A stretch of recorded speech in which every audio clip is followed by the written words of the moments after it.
Well, hey, Randy, what's that you're mixing up? Well, Steve, I'm taking equal parts of Spinal Tap, The Simpsons, Best in Show, Saturday Night Live, and Laverne and Shirley, and seeing what comes out. Imagine for the first time on one LP recording the voices of your favorite comedy records from the past, thrillingly simulated in hypophonic stereo and high-impact flimsy-groove vinyl. I'm Steve McClellan.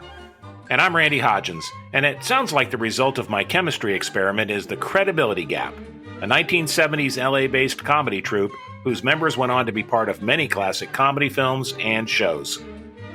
After starting in the late 60s providing satirical news coverage on local LA radio, the most famous version of the Gap solidified in 1971. That troupe included Harry Shearer, Michael McKean, David Lander, and Richard Beebe, and they were comic mainstays, first on radio, then on vinyl.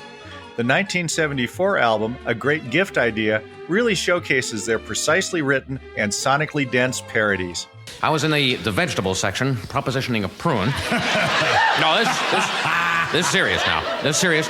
And I saw Rosemary Clooney, Mickey Rooney, Billy Mooney reaches to me and dump the Wonder Panda and Rin Tin Tin gets fitted for a truss.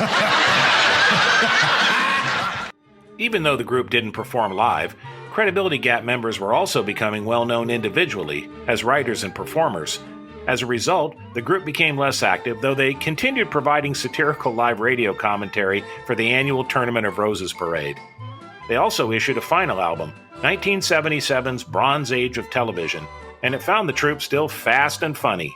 Just 3 headline supergroups. Oh, my goodness. Boom, boom, boom, like Boom, that, you know? boom, boom, yes. So I want them to have equal billing, equal weight. All right, well, the easiest way to do that is why don't we just list them in the order they appear. How's that? 1, 2, and 3. Good idea. Okay, I like the way you work. Well, thank you very much. Maybe we'll do sir. some business with you in the future. I sure hope so. Okay. All right, well, let's start with the first act, shall we? Fine. Okay, who's on first? Mr. Hickenlooper, if my secretary has already given you the information, you know, there's no sense for me to be here. After Harry Shearer left to join Saturday Night Live in 1979, the Gap disbanded.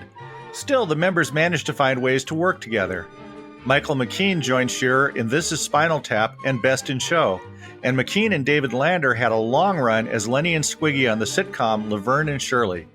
And for those who still want a taste of Credibility Gap-style humor, Harry Shearer continues his long-running Les Show public radio program. And yes, the sketches are still well-produced, well-acted, and very pointed. Ice tennis. America's fielded a strong crop of youngsters in this challenging event, chief among them 16-year-old Kimberly Key from Huntington Beach, California. At my side, add analysis and, more importantly, emotional impact to these proceedings is our own Dick Buttman. Keith, ice tennis was invented in Malmö, Sweden, in 1958. It was a demonstration event in Lake Placid 4 years ago, and last year an ice tennis exhibition was the hit at the Knoxville World's Fair. You can find out more about the Credibility Gap and all our comedy legends, including video clips and extended audio cuts at laughtracksradio.com. Thanks for listening, and until next time, it's goodbye from me. And it's goodbye from him. Goodbye, everybody.